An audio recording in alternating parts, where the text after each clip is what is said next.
নমস্কার বন্ধুরা, ঝুমা চ্যানেল ব্লগে তোমরা সবাই কেমন আছো? আশা করি অনেক ভালো আছো। তো আমি আজকে নতুন একটা ভিডিও নিয়ে তোমাদের সাথে শেয়ার করছি, তো তোমরা দেখতে থাকো। তো আমি ধুয়ে রাখা চিকেন, আজকে আমি চিকেনটাকে কাটা মশলা দিয়েই বানাবো। আমি এর মধ্যে কোনো আজকে বাটা মশলা দিচ্ছি না। তো তোমরা দেখতে থাকো, তোমরাও এরকম করে রান্না করো, তোমাদেরও অনেক ভালো লাগবে খেতে। সব সময় তো বাটা মশলাই খাই, শরীরের পক্ষেও ক্ষতি। তাই আমি আজকে কাটা মশলা দিয়েই রান্না করছি। তো প্রথমে কড়াইটাকে গরম করে তেল গরম করে নিয়ে আমি আলুটাকে ভেজে নিচ্ছি।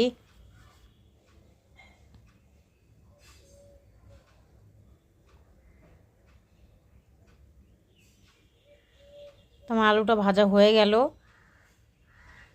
আমি এখন আলুটাকে তুলে রাখবো।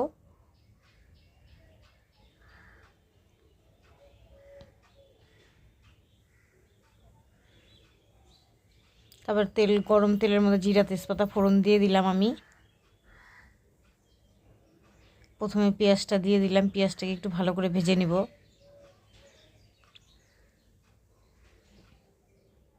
অর্ধেকটা ভাজা আমার হয়ে গেছে, দিয়ে দিলাম আমি চিকেনটা।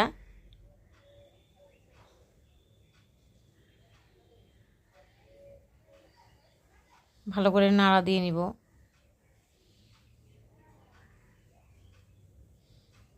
তারপরে দিয়ে দিচ্ছি আমি কাটা মশলাগুলো, রসুন থেতো, টমেটো কাটা, পেঁয়াজ কাটা, লঙ্কা চেরা, আর হচ্ছে তোমার জিরার গুঁড়ো আমি ভিজিয়ে রেখেছিলাম, সে জিরার গুঁড়োটাও দিয়ে দিলাম, তোমরা দেখতেই পেলে। দিয়ে দিচ্ছি নুন, দিয়ে দিব হলুদ। দেখো সব কিছু দিয়ে দিলাম। চিকেন মশলা টশলাও তোমরা দিতে পারো, আমিও দিয়েছি একটু।